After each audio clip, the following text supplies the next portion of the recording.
afternoon, friends. I'm extremely grateful to Dr. Kanoja and Dr. Goel. They've said everything I wanted to say, and so I'm at a loss of words. I don't know what else to say. But I'm really grateful.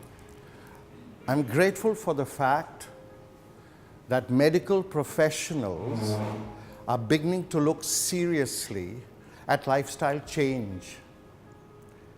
And not just medicine and surgery. They've both spoken very eloquently about the need for multidisciplinary teams. And the day doctors tell their patients that they need to incorporate lifestyle change, modification of diet, exercise activity, stress reduction. I'm glad that neither of them have said quit alcohol. They said moderation in alcohol. Yes, but they did say quit smoking. So these are some of the advice that we need to take from our colleagues. I'll be talking about some aspects of lifestyle management. Now, lifestyle management has several aspects. I'll be talking about just a few aspects, but probably the more important aspect will be touched upon by my colleague, Dr. Savitha, when she moves into the stress management aspect, which will be the next session. Now, why do we talk about why is a cardiac care symposium so important? It is so important only because, or mainly because, or primarily because, it is the major killer in the world. And all the slides have indicated that all the world's mortality put together is just equal to the mortality or the cause of death by the cardiac ailment itself. And that is why cardiac symposiums are so important. But if you were to look at the causative factors of the heart attack or the myocardial infarction or any of these aspects related to the cardiac etiology, you would understand that hypertension, diabetes, and hypocholesteremia, which is the major causative factor or one of the progressive steps to the heart attack, is simply the end result of certain inappropriate lifestyle factors. So, if you were to look at the totality of causative factors, besides family history, which I'm going to talk about for a minute, existing ailment, hypertension, and diabetes, the causative factors are in the arena of lifestyle. You're talking obesity or overweight, you're talking about a high-fat diet, you're talking about lack of activity, you're talking about stress, you're talking about smoking, and then the non-modifiable factors, family history, age, and gender. And I'm a strong believer, and I would need to prove my hypothesis in due course of time, that these so-called non-modifiable factors are in fact modifiable. Now, how do you modify age? If you're 60 years old, you are 60 years old. But physiologically, you can be 40 years old, as Dr. Kanoja will confirm. An individual at 60 with no hypertension or hypercholesteremia or cardiac ailments and who's physically fit, etc., as opposed to an individual at 40 with a heart attack already and obese and overweight, which of them is younger? Physiology, we are beginning to believe that age is not a number. Age is a state of health. If these are the causative factors of a cardiac-related ailment, then what is the correlation between lifestyle and the cardiac ailment? What is lifestyle? Lifestyle is simply the management of your ailment in case you have hypertension and diabetes, which could be chronic, and therefore you would need medication perhaps through your life.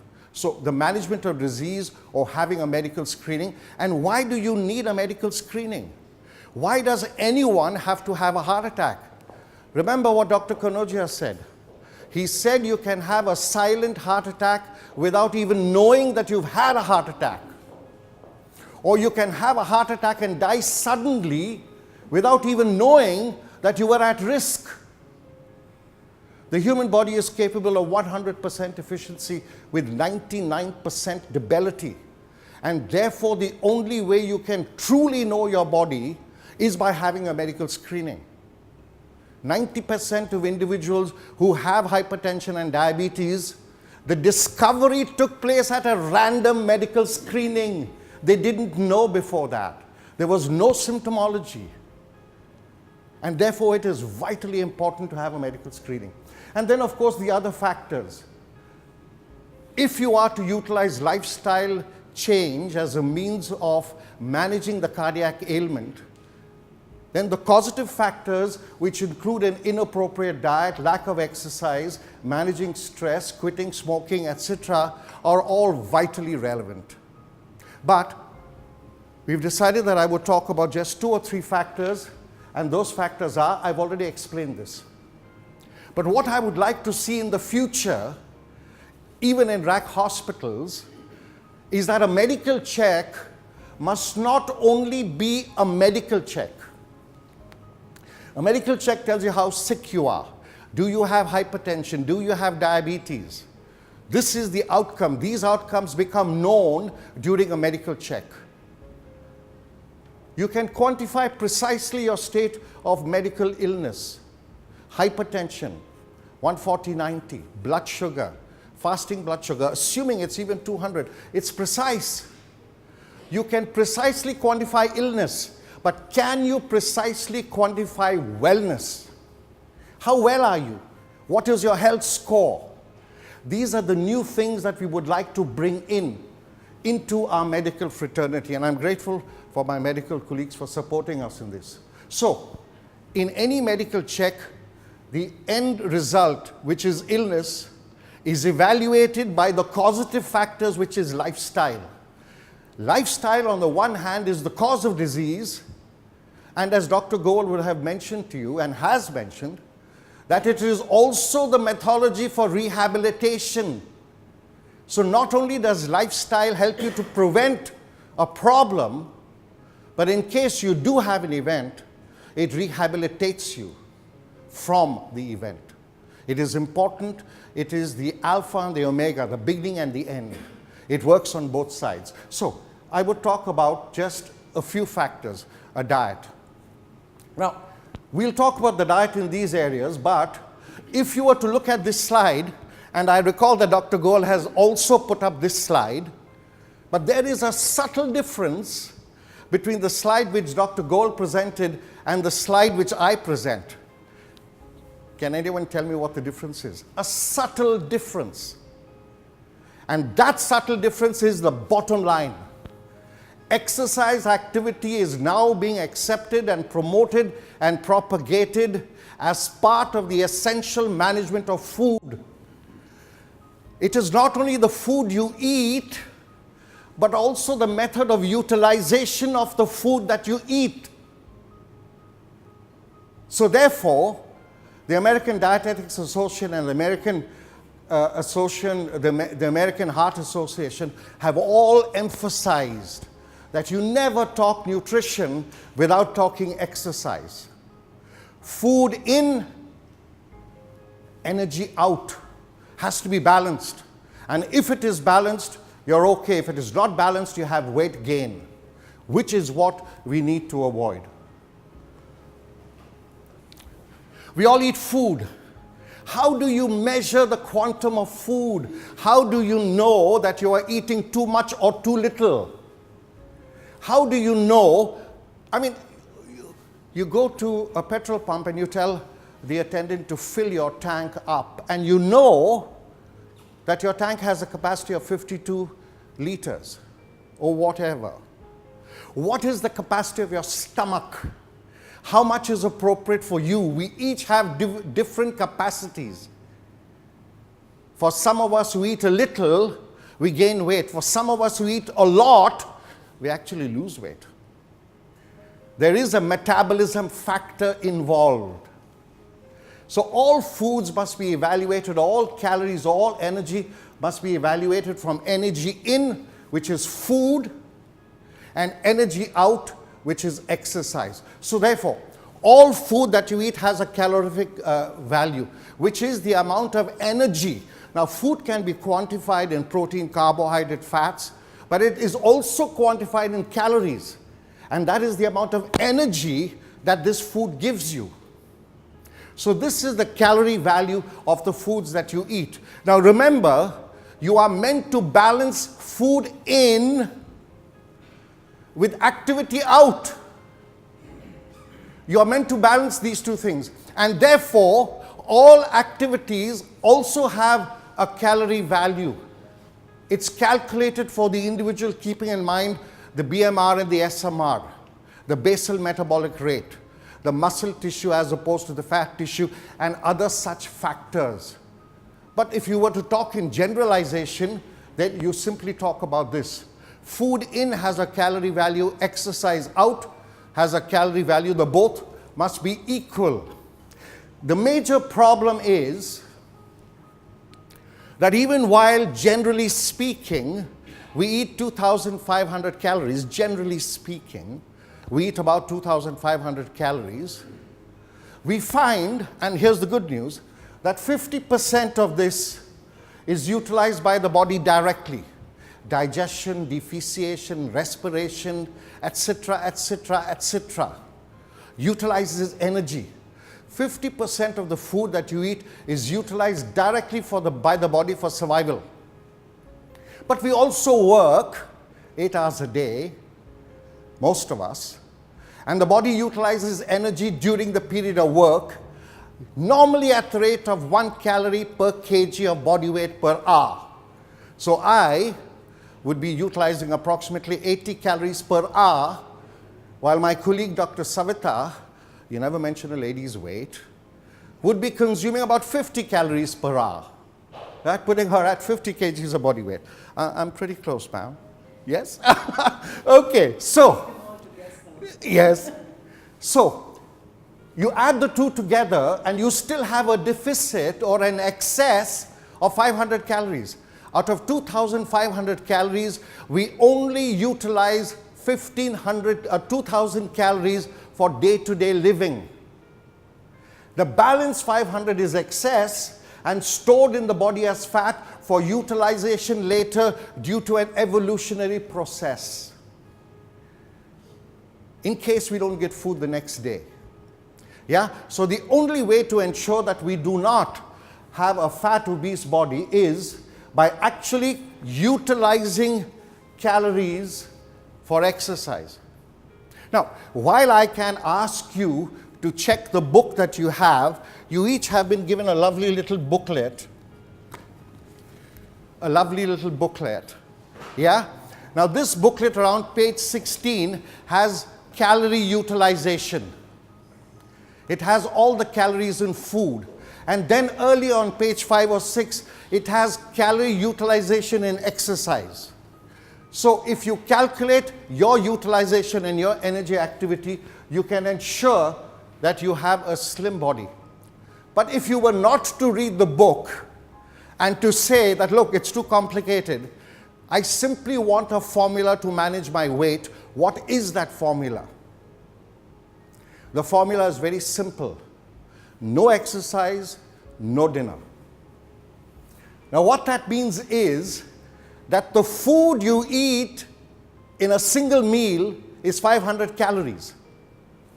Okay? The exercise you do for 1 hour is 500 calories. If you do not do your exercise for 1 hour, you have not earned your dinner. The rest of your food is taken care of by the body's normal processes. So then, I recall Dr. Kanoja saying that trans fats is a bad fat. And he also mentioned that there is something called saturated fats. And he also mentioned that there is something called monosaturated fats, polyunsaturated fatty acids. Heavens, this is all so confusing. It is all so confusing. So I'm going to simplify the entire concept of nutrition into a single slide of antioxidants versus free radicals, which is equally confusing. What is an antioxidant and what is a free radical? So I'll simply say health food versus fast food. The fast food is up there, the food that we pick up from Mackey's and Kentucky Fried and stuff like that. That's there. It is high in sugar, salt, fat, processed food. It has all the additives and commercials, and it tastes so good. On the one hand, highly carcinogenic, increases your body fat ratios, etc. As opposed, and these are the free radicals, as opposed to cereal, fruit, dairy products, the health foods, etc., which you eat, which neutralize the carcinogenesis. Which means that if you eat these health foods, they contain within them antioxidants that neutralize free radicals. So, if you eat sufficient health foods, my advice in this area is, if at all you have to eat fast food, anything more than once a week is too much. For the rest of the week, I advise you strongly to stay home and have your wife's cooking. Yes? Okay. On the one hand, we spoke about nutrition, specifically on how there is a relationship between the food we eat and the exercises we do. And now let's talk about the exercises. What are exercises? What are the benefits of exercise? Of all the subjects that we talk about, one of the subjects that is so important is exercise. And exercise has multiple benefits. Not only is it good on this side, reducing hypertension, utilizing diabetes as a form of energy, reducing cholesterol, converting LDL into HDL and things like that, or increasing HDL and reducing LDL and things like that. It is certainly cardioprotective, but it is beneficial everywhere else. It improves your muscular strength. It improves your metabolism, increases your metabolism. It strengthens your bone. It reduces the possibility of arthritis and osteoporosis. Dr. Savita will talk in terms of the stress component. It improves the quality of life. And research indicates that it now increases the length of life. So your end stage life becomes healthy rather than to be unwell during those periods. So, what are the components of an exercise program? Stamina, strength, and flexibility. Stamina relates to cardiorespiratory function, strengthening the heart, increasing the lung capacity. Now, what makes your heart rate increase? When I see a pretty girl sitting in front of me, obviously my heart rate increases. Yes? But that is stressful because I'm doing nothing about it. Now, if I were to run after her, that would be exercise. Exercise activity that increases the heart rate is so important because exercise activity increases, it strengthens the heart muscle. It dilates the arteries. It reduces stress and tension and has so many benefits. So, what are the exercises you can do to strengthen the heart? Walking, jogging, cycling, swimming, these are cardiorespiratory. It increases your heart rate, it increases your lung capacity. There is a simple measure, but I'll put it to you like this. You know your exercise is too much when you can't talk. Simple. You go for a walk with your wife. When you go for a walk with your wife, you and your wife are going to talk. When husband and wife talk, they will always fight. Okay? Now, when you cannot fight back, it means you're walking too fast. Slow down. Yeah? You must, it's called the talking test. If you are breathless, the exercise is too much. Exercise in moderation.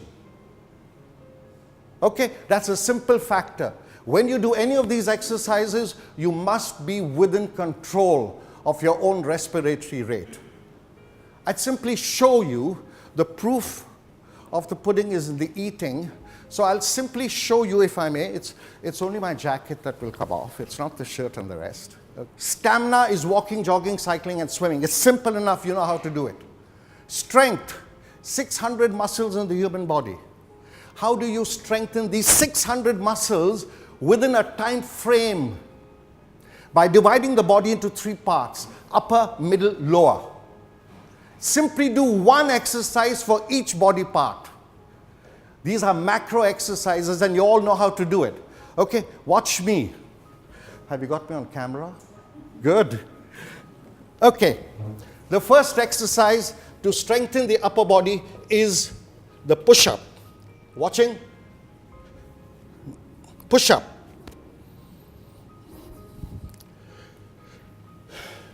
Don't ask me to do more than that. That's about as far as I can get. Okay, that's the push-up. It strengthens the arm, the shoulder, and the chest. Okay, that's the upper body. Middle body, the sit-up. On the ground, the floor has been cleaned today. Okay, on the ground, and from here, raise your upper body towards your toes. Just this. Just this.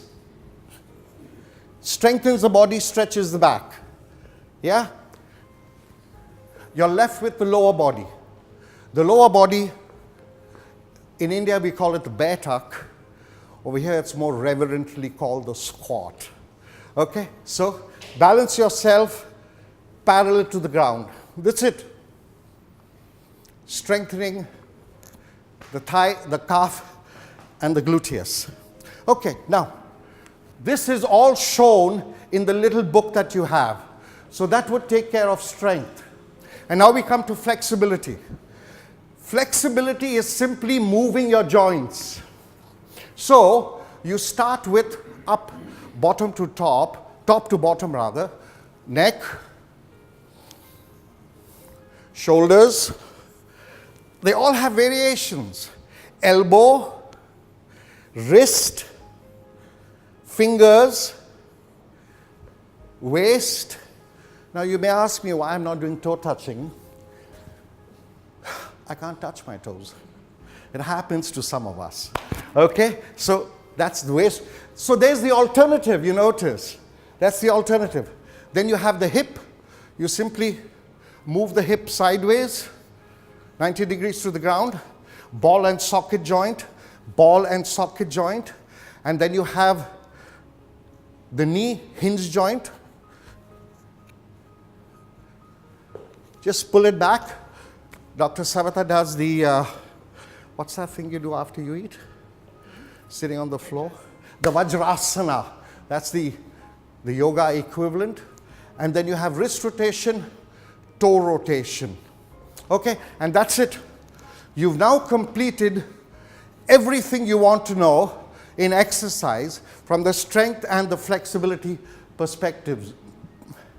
And then you have yoga, that ancient science that has been handed to us over 5,000 years. The great difference between yoga and the Western form of exercises is that yoga is essentially internal, while Western exercise is essentially external. So in yoga, if you were to do the Ardhalasana, which is the first exercise, or the leg raise in Western exercise, leg raise in Western exercise says that it strengthens the abdomen. In yoga, we say the same exercise movement. In yoga, we say it improves the entire internal reproductive system. It improves the digestive system, reduction of gas, and so many other factors. Yoga is essentially internal. Western exercise is essentially external. The truth of the matter is, the benefits are almost similar. Yeah? In one, you reduce the heart rate to strengthen the heart by reducing stress. In the other, you increase the heart rate to strengthen the heart muscle. It's a deeper philosophy which we can talk about sometime. How do you get fit? F-I-T. And I've taken the liberty of being dyslexic and adding another extra T to that. Dyslexics mean the inability to read or write, which I frequently suffer from. Okay, so what do you do? Fit. Frequency. How often do you exercise? 6 days a week. You're allowed to rest on the 7th. Apparently, God also rested on the 7th day. Okay, so 6 days a week. Frequency, 6 days a week. Intensity, moderate. Time, 30 minutes. Not more than that. Not necessary.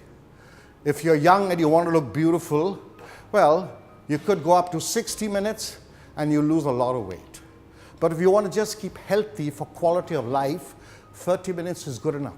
As a matter of fact, you can do a complete exercise program in even 5 minutes. All you have to do is to push your heart rate up to double of resting rate. And then do deep breathing to bring it down. But those are things that we will talk about when we have subsequent programs. Frequency, 6 days a week. Intensity, moderate, 10 repetitions, any movement. Time, 30 minutes. You don't want to get competitive. Look at the comparison between exercise and the cardiac aspect. Cardiac risk factors: high blood pressure, high blood sugar, cholesterol, obesity, stress, smoking, the genetic factor. Yeah, and then look at the benefits of exercise. Strengthens the heart, reduces the resting heart rate, reduces blood pressure, utilizes sugar, reduces diabetes, conversion, increase of HDL, reduction of LDL, utilization of calories, utilizes the stress hormone, purifies the lung, purifies the blood, etc., etc. And the last one, change of profile. Now, this is the basis of my philosophy. And that philosophy is that non-modifiable factors can be modified. We'll talk about that later. But what I mean over here is simply that if you exercise, you can be younger. If you exercise through the environment, you will teach your children to exercise. And you will change the entire family history. Yeah? Instead of having an active cardiac gene, you will have a dormant, recessive, and inactive gene that your family will pursue by virtue of environmental change. Yes? This is what my colleague Dr. Savita is going to talk about, and I think my half hour is over. Yes? I'm so sorry for that. You know, there was a professor who had a student, and when he walked along the beach, he saw this student digging a hole in the sand, and with a cup he went to the ocean, and he was bringing water to put into the hole. And the professor, that's me, asked him, "What are you doing?" And he said, "Hal, I'm going to transfer the entire ocean into this hole." And I said, "Are you stupid? How can you possibly transfer the entire ocean into the hole?" And he said, "And Professor, how can you talk about fitness and nutrition in half an hour?" I just need to come to the thank you. Thank you very much for giving me this opportunity. Thank you.